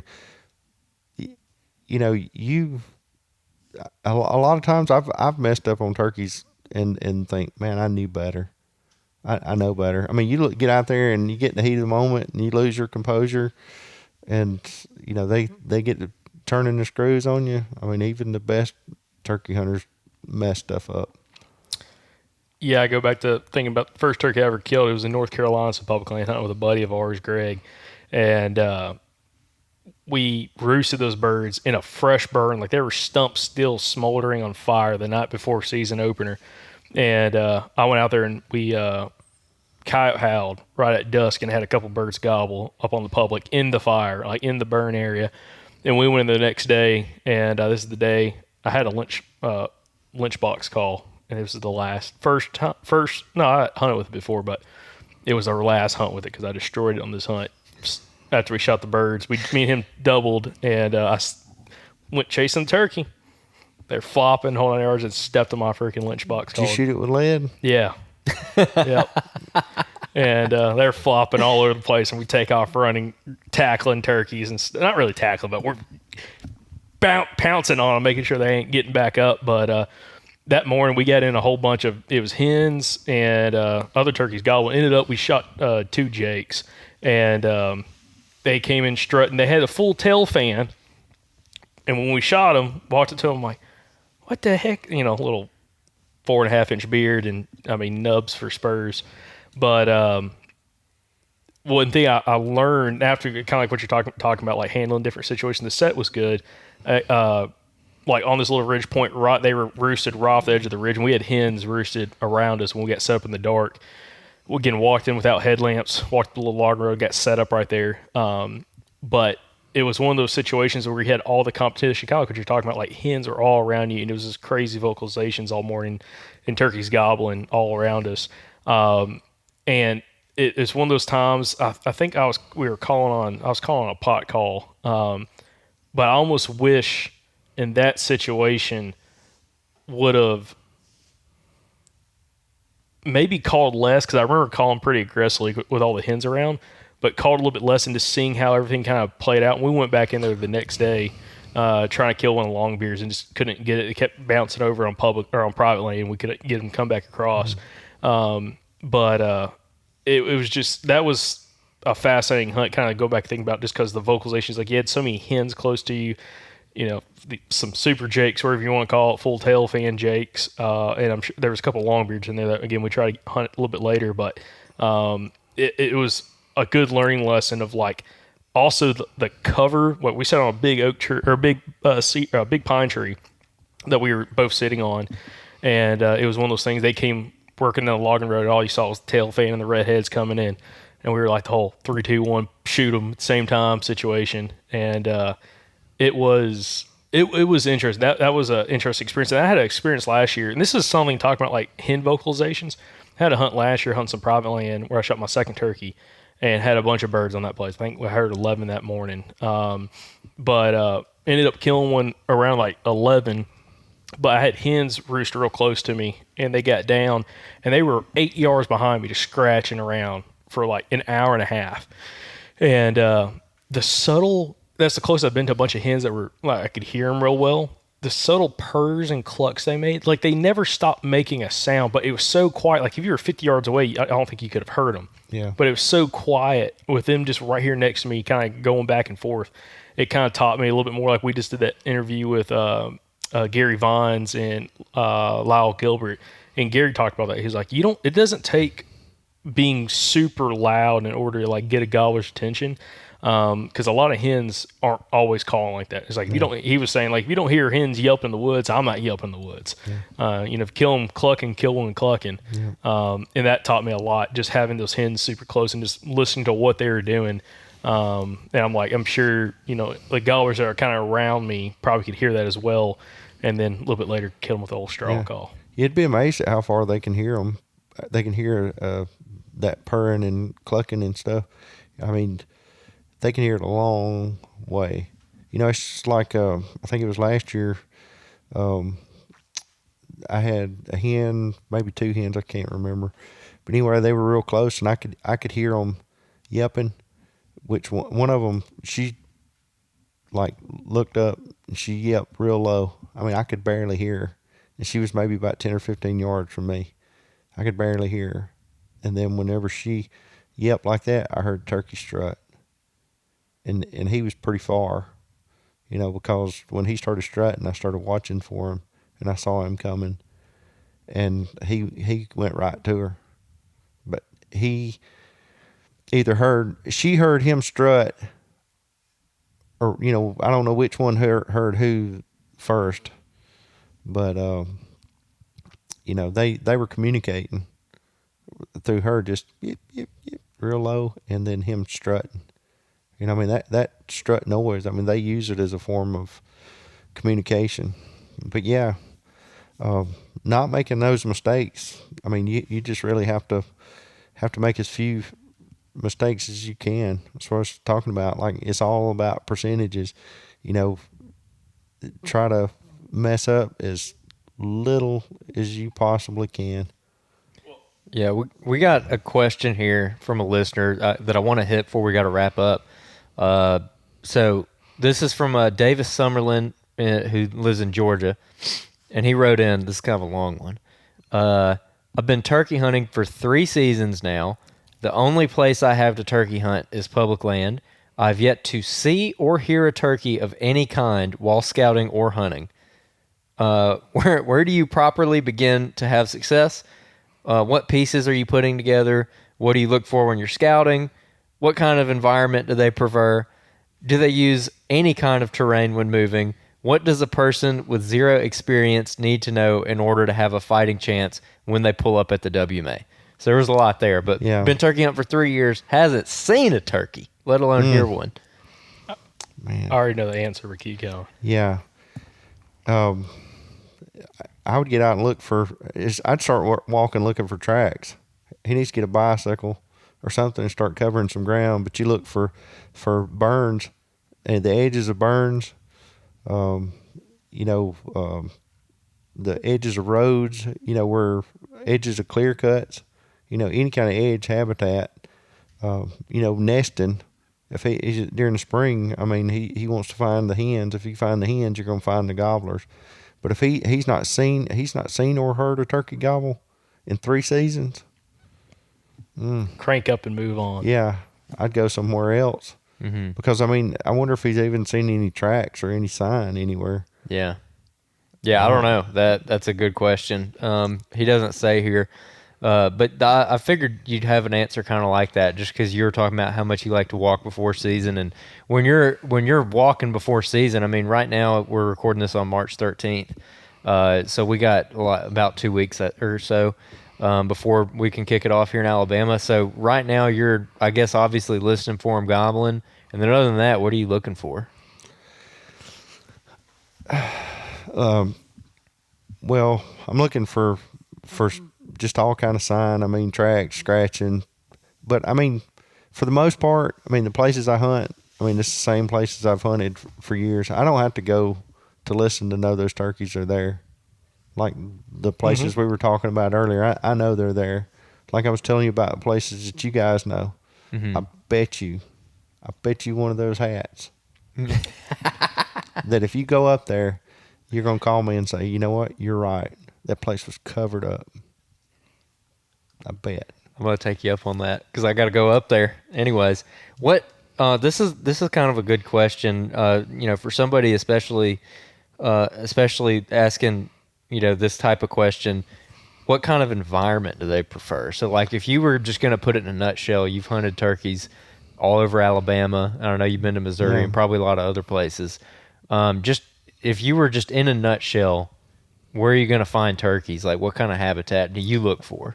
I look for, like, what are they feeding in? I mean, a lot of them, they're going to be eating a lot of grass, a lot of places where they can go bugging, where they're going to look for bugs. Like right now, they're doing a lot of scratching. They're scratching for old berries, old, acorns. I mean, there's still stuff out there. A lot of it might be half rotten. They're going to be picking a lot of grass right now. I mean, there's a lot of stuff coming up, a lot of stuff starting to bud out. I mean, turkey will stand around in a tree half the morning pecking, green stuff in the trees. He may get out on the ground and be half full from standing in the tree in the morning pecking buds. They'll get out, especially after it rains, like centipedes and stuff like that. But like the environment, I mean, I wouldn't. I mean, you'll see them in hardwoods. I mean, this time of year. I mean, you may see them anywhere. I mean, I like edge, like I was talking about, like in the edge between, pine and pines and in hardwoods or like, transition cover, like where you guys talk about it about the deer, turkeys are the same way. In burns, I mean, I would get on and see if you can find that out, that the Forest Service or wherever he's hunting at, try to find out anywhere the fire's been, especially like the different levels of fire. Like here, I always mark on onyx. Anytime they burn, I'll go and walk the whole burn. Well, maybe not every time. Do you walk the edge or do you walk this through the middle? The edge. I walk all the way around it a lot of times.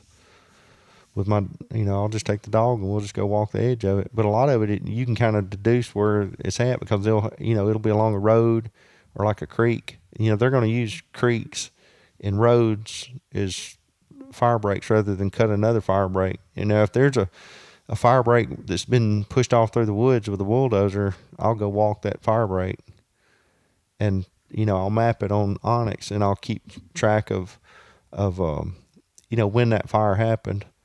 So I know that like anything that's burned right now, in 2 weeks, there'll be grass coming up on it. I mean, they could burn, 1,000 acres today. But the thing is I think, and I mean, I could be wrong, I don't know, but, turkey's going to stay within 100 yards of the edge of that. He's not going to like go way out in the, no, I'm not going to say he is not, because I've seen them or, heard turkeys gobbling out on burned stuff. I mean, they'll be way out in the middle of it. Maybe he gets out there because it's wide open, but, they like to get in the edges of that stuff, because I think that maybe it's where it's burned, it's kind of open up, the canopy's open and the sun gets down on the edges of it. And, you have briars and honeysuckles, but man, turkeys scratch all kinds of stuff. They'll get in the bottom, like in those creek bottoms, walk with hens. That's what they're doing down there. They're walking around looking for green stuff to peck. But I don't know. I wish he lived closer. He could come go hunting with me. Yeah, man, that's rough. That sounds like my first 3 years of turkey hunting. Like, I remember when we first got started, we didn't really know what we were doing. And my buddy Zach, who also worked at that Field and Stream with me, one day, it was opening day one year, like literally had never heard turkeys gobbling before.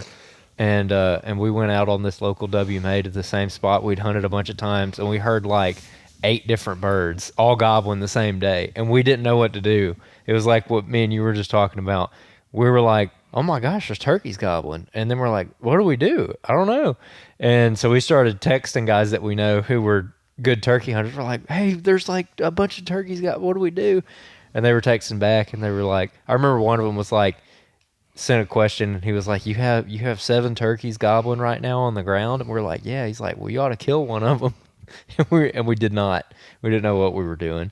But what were you about to say? No, well, I've had a situation last year, and I actually, Wayne, I'd like to see how you might would handle this. Talking about hearing gobble for the first time. So my youngest brother, who's never turkey hunted really, and he was in school in Arkansas, so we went to some public land up there, and I took him turkey hunting, and I was trying to get him his first bird. Never turkey hunted this place, and instantly got into birds. And had a couple different situations, big mountains, just nasty stuff, nasty habitat or terrain to walk through. And we ended up, I think the second or third day, we found some birds that were kind of on the side of a big ridge line dropping down to some private land down the bottom. And had like a little bit of fields and stuff like that. And we got in there, ended up getting on, I think it was 4 different turkeys that morning. And we got in a spot where I was getting them to respond to me, but it was kind of like that situation, like they'd respond, but they're gobbling, walking away, like walking down a big bench, going down the side of this mountain, and ended up just shut up. I was like, we're going to try to get to wherever he's trying to get to. And as we worked over there, we got into 3 other birds. So there's four gobblers, like all within probably 300 yards of us, and had one hot responding. And it was one of those things that got him fired up, just like last week's episode or a couple weeks ago, talking with Lyle Gilbert about if you get him worked up and then you shut up and let him kind of seal the deal and give him some time instead of like, he's like, if you call out him again in 10 minutes and he's not there quite yet, he gobbles, like you're resetting the whole thing, like you're resetting that playbook, and you kind of work him back up to that point. Yeah, I think that was a mistake I made gobbling at him because we were kind of right off the edge of a little clear cut. You gobbled at him? Not gobbled at him. No, sorry, called at him. But we're right off the edge of this little clear cut, big hardwoods. Bench went down, and they got within probably, we couldn't see him. I got set up where we could only shoot 35 yards before it kind of drops down, try to get him up where we were at. And he would not leave that bench, the one gobbler that was just burning up in front of us. And it got Thomas all fired up, but after a while, they just kind of shut up, eased off. And after we were there for probably an hour, and he hadn't gobbled for probably 30, 40 minutes, I was like, let's ease up and see what it looked like. And he was down there on a bench just below us, had a little bit of rock in between us. Kind of goes back to knowing the area. But he would not leave that bench, that wide open bench. And it was open where we were at, but he couldn't see where we were at. We couldn't see down where he was, and just ended up not sealing the deal. But in one of those situations, I realized right in below us was just a bunch of kind of like limestone rock, just kind of like where you had to walk across and everything. Rock's not real big, but it's just a real rocky side of that hill. And birds never came in. In situations like that, when you get one that kind of hangs up at 60, 65 yards, but doesn't seal the deal, is it one of those things that like just trying to learn from that experience? Like, how would you go about handling something like that when he was like, he's responding to, he's acting like he's coming closer, but he would stop and not come all the way up that little 15-foot rise? Was he like pacing away from you and then coming back? Yeah, kind of going back and forth. Well, I mean, if he paces away from you and gets some sort of feature in between you and him, then maybe you could move up to him.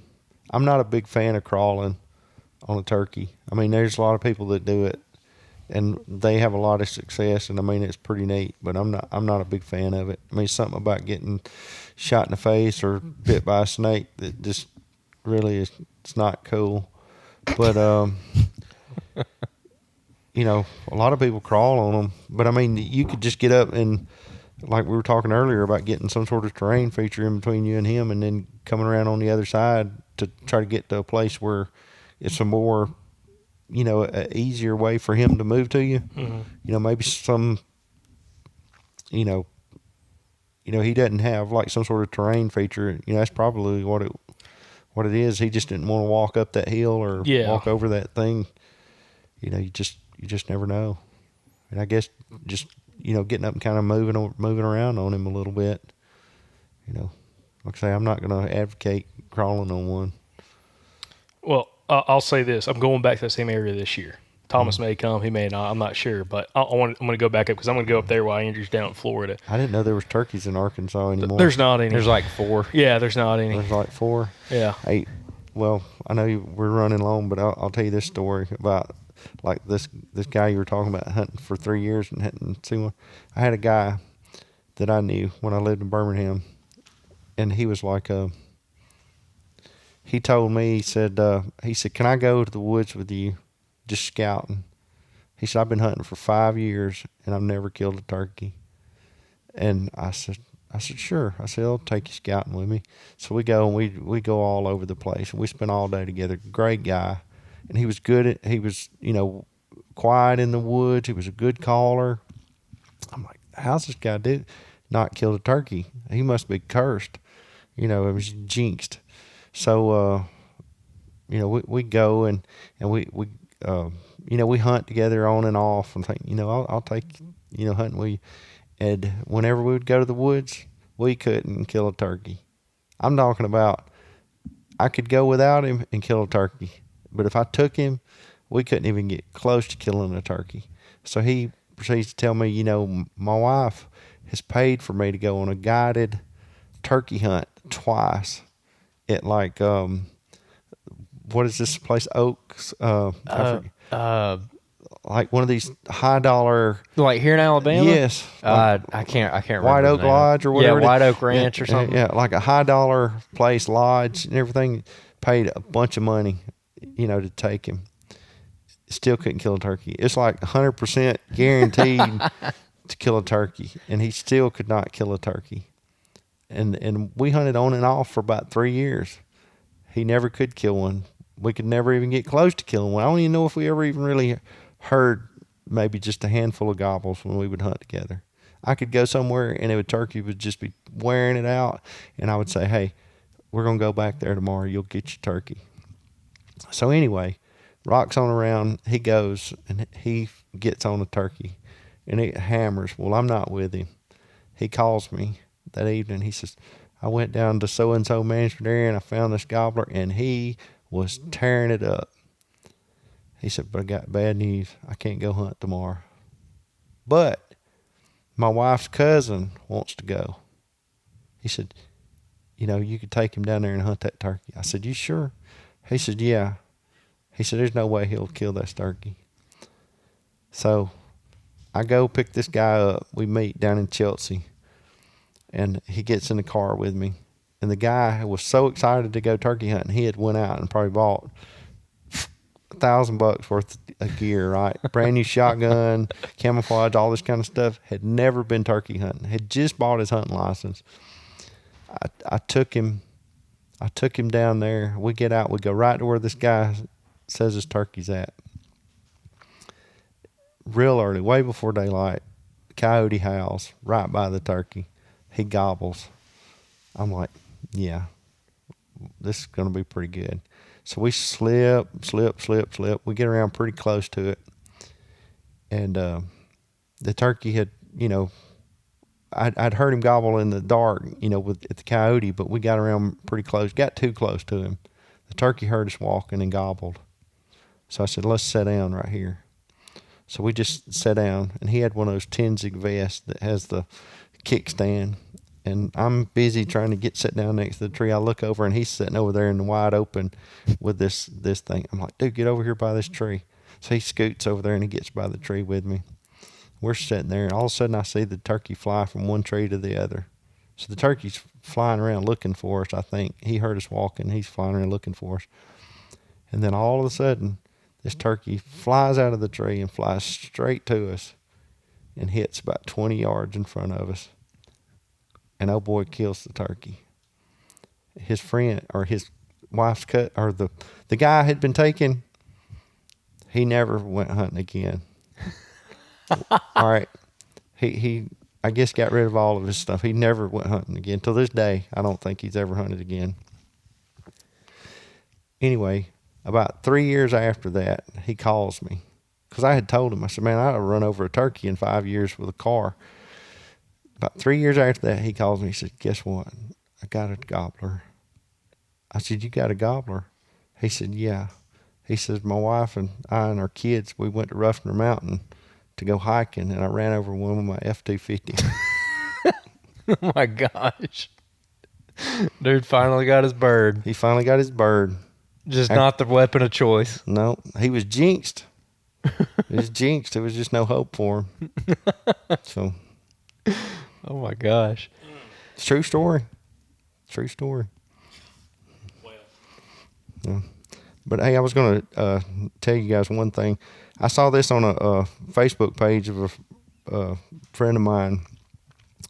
All right, 10 things that require zero talent, and I think this really applies to turkey hunting. You may have saw where I talked about it, because I was talking about where I don't think I'm a great caller any stretch, but it says being on time, work ethic, effort, energy, body language, passion, doing extra, being prepared, being coachable, and attitude.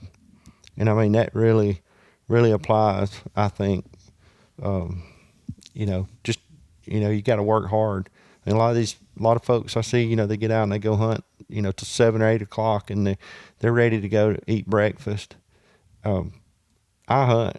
I mean, well, I'm going to stay in the woods, and it doesn't matter. The wind can't blow hard enough to keep me out of the woods. My wife you could go ask her. She has texted me and called me and said, there's a tornado watch down there where you're at. And I would still stay in the woods because the turkey's going to be there. Whether you're there or not, he's going to be there. And, get out in the woods. I mean, I've been going to the woods all this time. I've yet to see another vehicle in the woods. The only other person I know who's been in the woods is my nephew. I know he's going to the woods. And you know what? He's going to kill turkeys too. I mean, season ain't coming. I know he's going to kill turkeys. Parnell's down there where he lives at. He's going to the woods because he hunted with me, and he knows that it's important to get out and go. Even if you already know the turkeys are there, get up and go to the woods, because you learn something every time you go. Because just like where I went at that spot I told you about, and I went over there, and it's been, it's logged when I drove by. That's another thing that I know. Without seeing a turkey or hearing a turkey, it's one good thing to know. One thing, it stopped me from going over there and trying to hunt, and there not being any woods. But yeah, get out in the woods, hunt. Awesome. Well, perfect. Well, Wayne, we appreciate you doing the podcast. It's been a long one. We're 2 hours in. Yeah, we've had a good time. I think there's a lot of good tidbits from this that I think some guys can really use, and even made me think about a couple things, maybe kind of work on. But I appreciate you making this wing bone for me, man. This thing's gonna be pretty sweet. Yeah. I got some other questions about that when we get off here, but other than that, I know guys can follow along with you I know you're on Facebook, Wayne Lackey on Facebook. You might get some messages after this. You gotta be careful on who you take hunting now. Yeah. Sometimes I take them. Yeah, it's fun. Oh yeah. But other than that, appreciate everybody watching the podcast, listen to the podcast. If you enjoy this episode, share it with a couple buddies. And other than that, we'll catch you back here for Thursday's episode from the Southern Outdoorsman podcast. Remember, guys, y'all stay Southern.